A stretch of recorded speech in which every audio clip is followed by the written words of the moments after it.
OK. Donc là, je vais vous partager l'écran une nouvelle fois.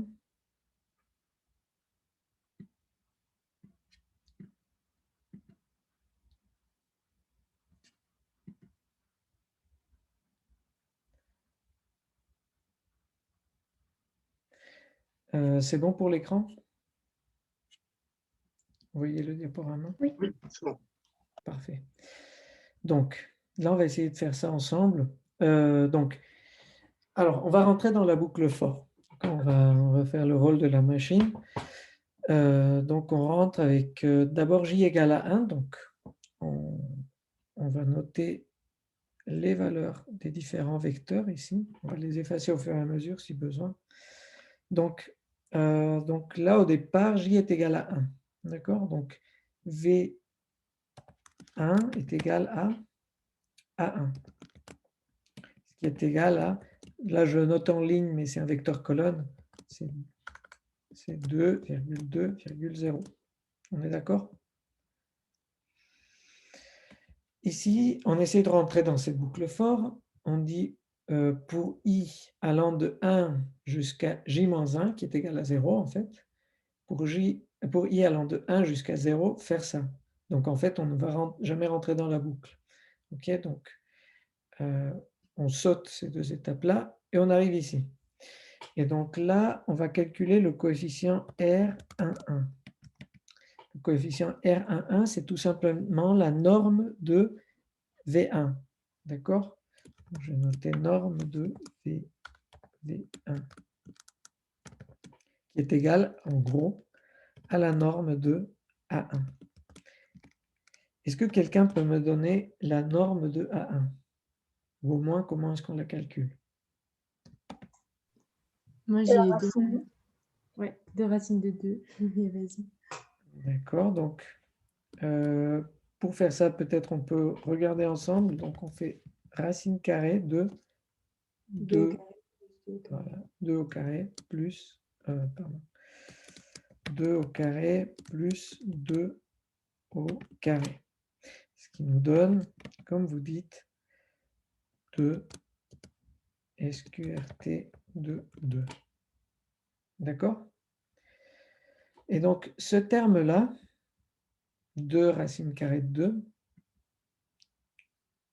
on pourrait le mettre ici. Donc, je vais le mettre en tout petit. Hop, ici. Donc, je change la taille de la police.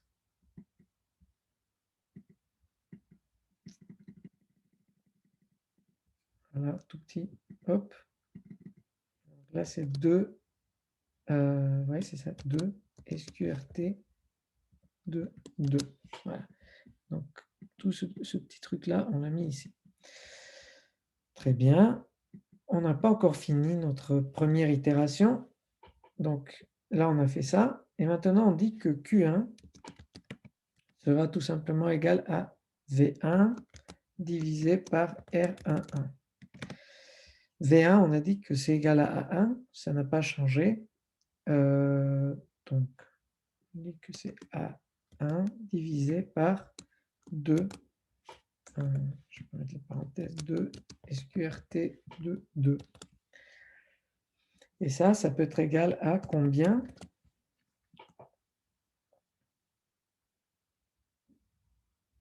Ça fait 1. Attends, vas-y, parle, parce que c'est qui parlait? Ouais, moi j'allais dire, non mais j'allais dire, Vas-y, vas-y, non, vas-y toi. Ok. Ok, bah du coup, j'ai trouvé 1 sur racine de 2, 1 sur racine de 2 et 0. Très bien. Ouais. 1 sur SQRT de 2, 1 sur racine de 2 et 0. Très bien. Et donc ça, on peut le remplir ici. D'accord? Donc, on vient de calculer notre première colonne de Q. Donc, je vais juste copier ce petit texte ici. Hop.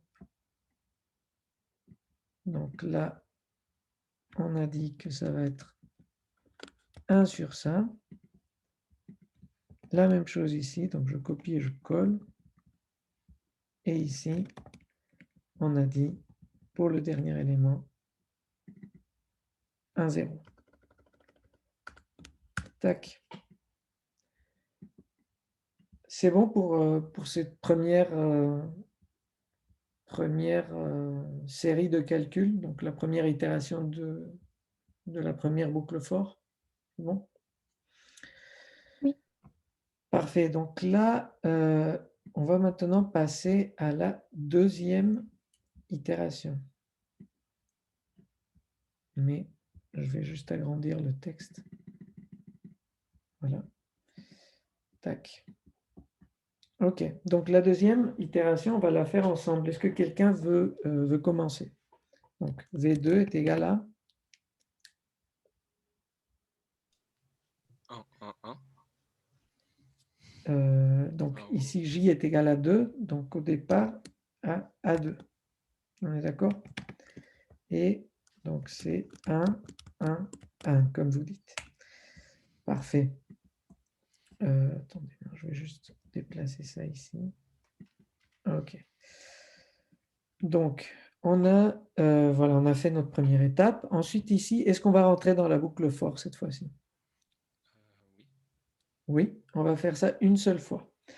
On va faire ça une seule fois. Et donc, je vais juste mettre une tabulation ici. Donc, R1, pardon, R1, 2, c'est ça, sera égal à combien?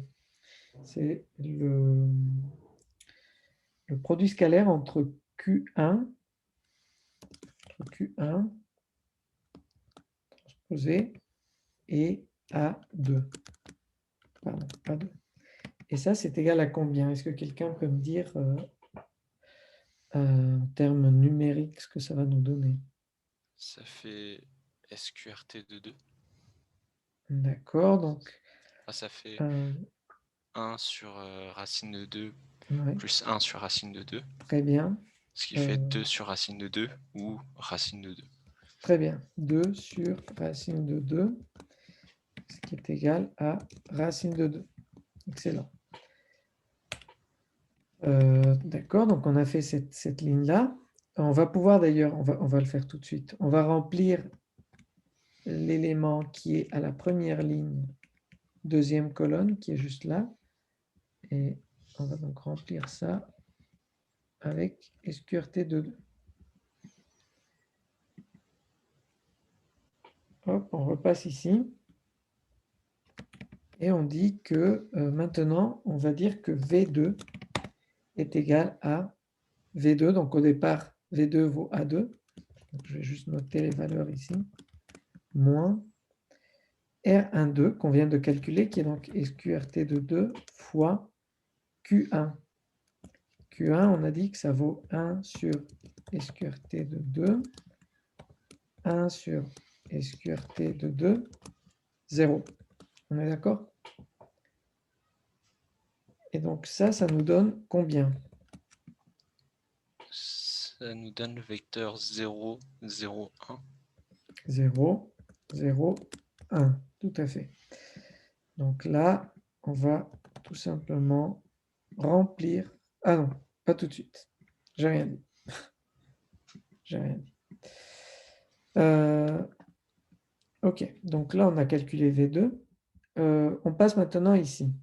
On va calculer, on sort de notre boucle for, on ne va pas itérer une deuxième fois parce qu'on est pour i allant de 1 à 1. Donc on fait ça une fois et après on sort. Et maintenant, on va calculer R de 2. J est égal à 2, donc R de 2 est égal à la norme de V2, qui est égale à 1. À 1, exactement. Et on peut finir notre deuxième itération de la boucle for de départ en calculant Q2, qui sera égal à V2 divisé par 1, ce qui est égal tout simplement à V2. Donc, si je complète maintenant les choses ici, est-ce que vous pouvez me dicter ce que je vais mettre et où est-ce que je vais mettre? Donc, si jamais je veux remplir ma deuxième colonne de Q, qu'est-ce que je mettrai ici? Bah, du coup, ça ferait 0 sur la première case. Très bien. Donc là, c'est 0. Voilà. Bon, j'ai effacé ce truc. 0, très bien. Pour la On a deuxième, ensuite un 0 sur la deuxième ligne de la colonne. excellent. Un 0 ici et ici. Et là, pour la troisième On a 1. ligne, excellent. On a le 1 du coup. On a le 1 ici. Et on peut remplir encore un autre élément, enfin, deux autres éléments, mais cette fois-ci dans la matrice R ici.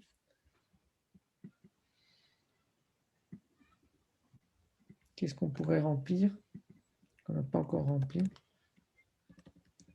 Bah, du coup, la case du milieu, enfin deuxième ligne, deuxième colonne.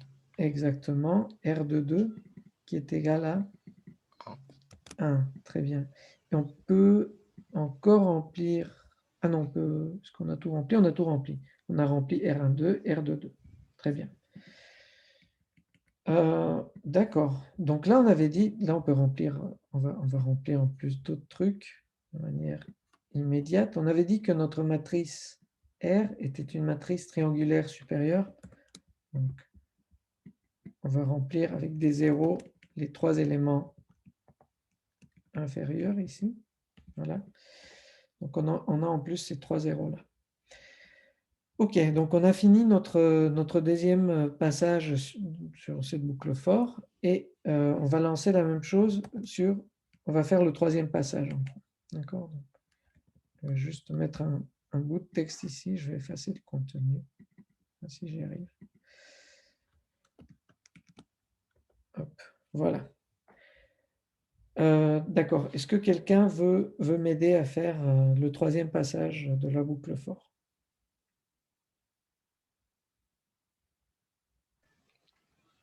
Moi, si personne ne veut, je veux bien continuer. Ok, super, merci. Donc, on est à J égale à 3, donc on attaque V3 égale à... Du coup, on commence par V3 égale A3. Oui, Donc, moins 1, 1, moins 1.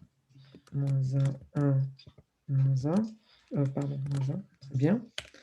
Ensuite, Ensuite, du coup, on entre dans la sous-boucle où on commence à I égale 1, puis on va aller jusqu'à I égale 2.